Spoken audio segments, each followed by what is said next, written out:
দেখো না বলেছে on selling a cycle for 8,378, the value of gain is 20% more than the value of loss on selling it for 1756। In order to gain 50% find the selling price. দেখো এই অঙ্কগুলো করার জন্য আমাকে diagram দিয়ে যদি করি, নাহলে আমরা খুব সহজেই অঙ্কগুলোকে বুঝতে পারবো। দেখে নাও, আমি ধরে নিলাম যে যদি আমি 8,378 টাকা বিক্রি করতাম, 8,378 টাকা বিক্রি করতে আমাদের একটা আছে, আমাদের কি হতো, প্রফিট হতো। আর যদি 1,756 টাকা বিক্রি করতাম, নাহলে আমাদের কি হয়েছিল, লস হয়েছিল। তাহলে একটা জিনিস বুঝতে পারছি, এটাও তো আমাদের সেলিং প্রাইস, এটাও আমাদের সেলিং প্রাইস। যদি আমাদের কোনো একটা জিনিস 8,378 বিক্রি করলে প্রফিট হয়, 1,756 বিক্রি করলে লস হয়, তাহলে সিপিটা কি হবে, সিপিটা এর মিডিলে কোনো জায়গায় থাকবে, এর মধ্যেই কোনো জায়গায় একটা সিপি থাকবে। কারণ সিপি থেকে বৃদ্ধি পেলেই তার প্রফিট হয়ে যাচ্ছে, সিপি থেকে কমলেই লস হয়ে যাচ্ছে।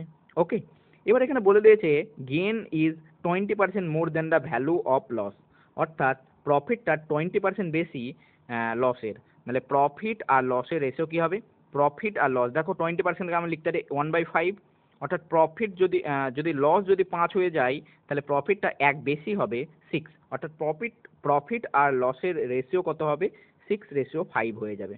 তাহলে এখান থেকে আমি বলে দিতে পারি এটা রেশিও কি হয়ে যাবে, এটা ratio profit is to loss, অর্থাৎ এটাকে আমি 6:5 লিখতে পারি, 6:5 লিখতে পারি। অর্থাৎ এইখান থেকে এতখানে আসলে আমরা 6 ঘর যাব, তারপরে এইখান থেকে আসলে 5 ঘর যাব, অর্থাৎ টোটাল আমরা কত ঘর গেলাম, 11 ঘর, 5 + 6 11 ঘর যাব।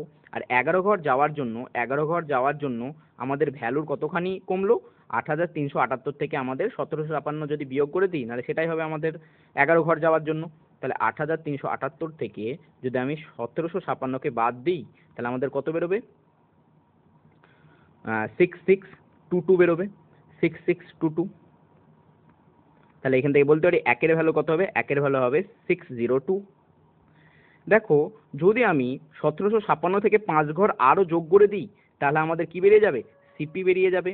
তাহলে আমাকে 5-এর ভ্যালুটাকে বার করতে হবে। তাহলে 5-এর ভ্যালু কি হবে, 5-এর ভ্যালু আমাদের হবে 3010, 5-এর ভ্যালু হয়ে যাবে আমাদের 3010। তাহলে 3010-এর সঙ্গে যদি আমি 1756কে যোগ করি, তাহলে আমাদের সিপি বেরিয়ে যাবে। তাহলে আমাদের কি বেরিয়ে যাবে, সিপি বেরিয়ে যাবে। নাহলে এর সঙ্গে আমি 1756কে যোগ করে দিই, তাহলে 1756কে যোগ করলে কত বেরোবে, 6,6,7,4, 4,766, এবং এটাই হয়ে যাবে আমাদের কি, সিপি। এবার দেখতে পাবো যে কি বলতে চেয়েছে। এবার বলছে যে ইন অর্ডার টু গেন 50%, যদি 50% প্রফিটে বিক্রি করি, তাহলে আমাদের সেলিং প্রাইস কত হবে। দেখো কস্ট প্রাইস আমাদের বলেছে 4,766, আর আমাদের কি করতে হবে, প্রফিট করতে হবে 50%-এর। তাহলে সিপি আর এসপি এর রেশিও কত হবে, সিপি আর এসপি এর রেশিও, 50% প্রফিট মানে কি 2 টাকার ভ্যালু আমি 3 টাকা বিক্রি করব। তাহলে 2 এর ভ্যালুই দেখো বলেছে 4,066, মানে কত গুণ, 2 দুগুণে 4, 2 3 6, 2 8 16, 2,383 গুণ, নাহলে 3কেও আমি কি করব, 2,383 দিয়ে গুণ করে দেবো।